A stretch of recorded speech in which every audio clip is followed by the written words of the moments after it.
Bharatiya Janata party का स्तर जो है, राजनीतिक स्तर, वो इतना नीचे तक चला जाता है कि आप उसका कभी अंदाजा भी नहीं लगा सकते हैं।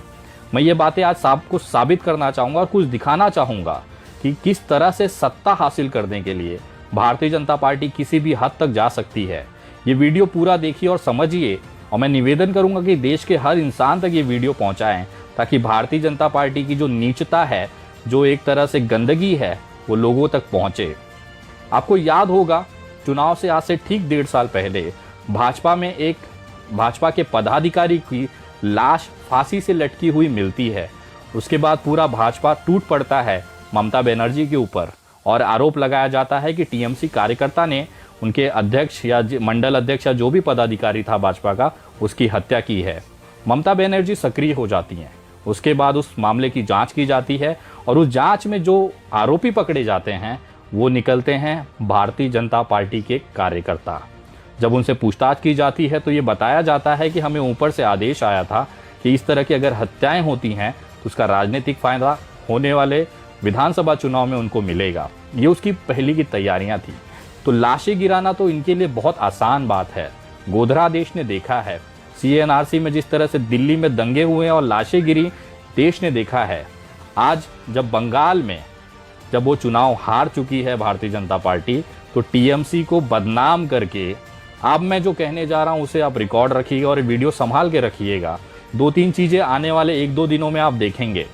पहली चीज, इनका एक प्रतिनिधि मंडल, भारतीय जनता पार्टी का एक प्रतिनिधि मंडल हमारे देश के माननीय राष्ट्रपति के पास जाएंगे और वहां पे एक पत्र देके निवेदन करेंगे कि बंगाल में चुनाव के उपरांत यहाँ पे दंगे फसाद, हत्याएं, गैंगरेप हो रही है, लॉ एंड ऑर्डर की स्थिति बनी हुई है, वहाँ की जो सरकार है वो संभाल नहीं पा रही है और दंगे फैलने की आशंका है। तो राष्ट्रपति जी, कृपया पश्चिम बंगाल में आर्टिकल 356 का इस्तेमाल करते हुए आप वहाँ पे राष्ट्रपति शासन लगाएं। इससे पहले इंदिरा जी ने लगाया, इससे पहले मनमोहन सिंह जी ने लगाया, इससे पहले नेहरू जी ने लगाया। ये तमाम दलीलें देंगे और राष्ट्रपति जी को प्रोत्साहित करेंगे कि राष्ट्रपति जी आर्टिकल 356 का इस्तेमाल करते हुए पश्चिम बंगाल में राष्ट्रपति शासन लगाएं। ये एक तरह से भारतीय जनता पार्टी को सत्ता हासिल करने का तरीका है। अभी दिल्ली में आपने देखा होगा कि लोकसभा और राज्यसभा में भारतीय जनता पार्टी ने एक बिल पारित किया जिसमें प्रदेश के सारे अधिकार जो हैं उपराज्यपाल के पास आ जाते हैं। दिल्ली में जो स्थिति हुई कि उन्होंने, भले केजरीवाल जीते, लेकिन सत्ता और जो पूरी प्रशासनिक ताकत है उपराज्यपाल के देकर उन्होंने सीधा इनडायरेक्टली भाजपा ने अपने पास रख ली। जब बंगाल में उन्होंने देखा कि अब हम जीते नहीं हैं, ममता बनर्जी ने फिर से चुनाव जीतकर यहाँ पे बहुमत का आंकड़ा पार किया है, तो उन्होंने अपने ही कार्यकर्ताओं की लाशें गिराने शुरू कर दी हैं, आग लगानी शुरू कर दी हैं, ताकि ये TMC के कार्यकर्ताओं, उनके गुंडों द्वारा फैलाई जा रही हिंसा दिखाकर बंगाल में आर्टिकल 356 लाकर यहाँ पर राष्ट्रपति शासन लागू किया जाए। मुझे समझ में नहीं आता, न देश के इतिहास में कभी ये रहा है न कभी होगा कि कोई भी जीती हुई पार्टी अपने प्रदेश की लॉ एंड ऑर्डर खराब करती है। क्या आपने कभी देखा है कि उत्तर प्रदेश में भाजपा जीतने के बाद वहाँ पे दंगे हुए? क्या आपने देखा है कि 2012 में जब समाजवादी पार्टी की बहुमत की सरकार उत्तर प्रदेश में बनी थी तो अखिलेश यादव ने दंगे कराए और अपने कार्यकर्ताओं को खुली छूट दे दी कि जाइए भाजपाइयों को, बहुजन समाज पार्टी के कार्यकर्ताओं को और कांग्रेस के कार्यकर्ताओं को पीटिए? कभी नहीं हुआ है, न कभी होता है। ये केवल और केवल सत्ता हासिल करने के लिए एक तरीका होता है। मैं आपको जो कह रहा हूँ ये साबित भी कर सकता हूँ।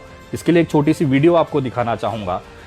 मुर्शिदाबाद बंगाल में जब CNRC का प्रोटेस्ट चल रहा था, उस समय पर कुछ मुसलमान गेटअप धारे हुए लड़कों ने चलती हुई ट्रेनों पे पथराव किया था। ये ब्रेकिंग न्यूज़ बनी थी कि मुसलमानों ने चलती हुई ट्रेनों पे पत्थरबाजी की, दंगे किए, और ये पूरी तरह से भारतीय जनता पार्टी वहाँ पे एक्टिवेट हो जाती है और ये दिखाने लगती है कि ममता बनर्जी ने मुसलमानों को संरक्षण दिया हुआ है।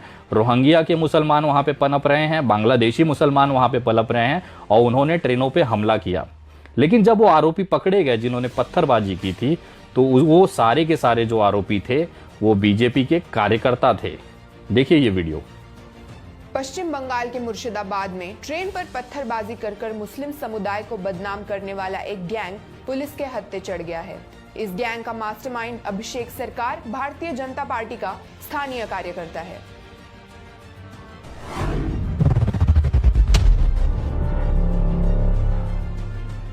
मुर्शिदाबाद पुलिस के मुताबिक राधा माधव तौला गांव के लोगों ने ट्रेन के इंजन पर पत्थर फेंकने वाले 6 लोगों को पकड़कर पुलिस के हवाले किया था, जो लुंगी टोपी पहनकर खुद को मुसलमान दिखा रहे थे।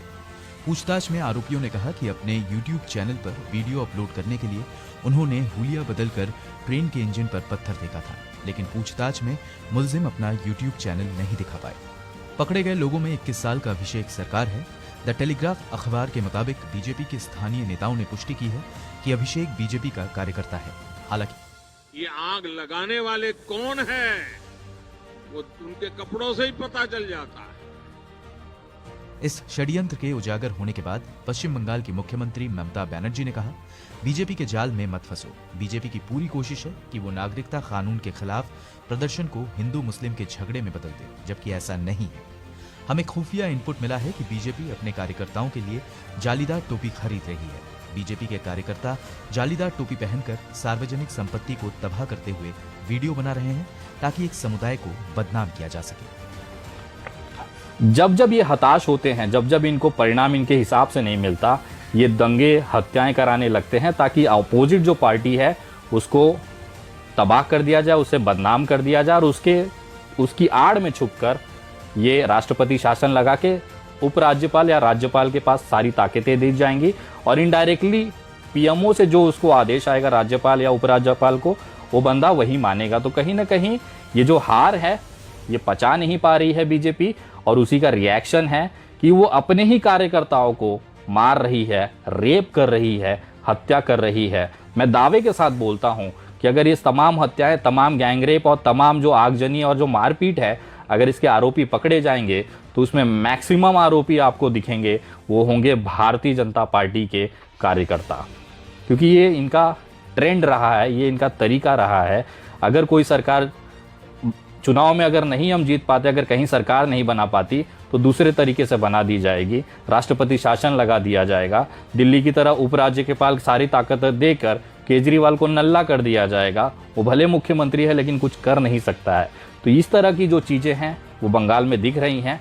ये वीडियो तमाम भारतीयों तक पहुंचाएं और ये एहसास कराएं कि बंगाल में आज जो आगजनी हो रही है, जो गैंगरेप हो रही है, जो कार्यकर्ताओं की हत्या हो रही है, वो कहीं ना कहीं उसकी जिम्मेदार भारतीय जनता पार्टी ही निकलेगी अगर सही तरीके से जांच की जाए।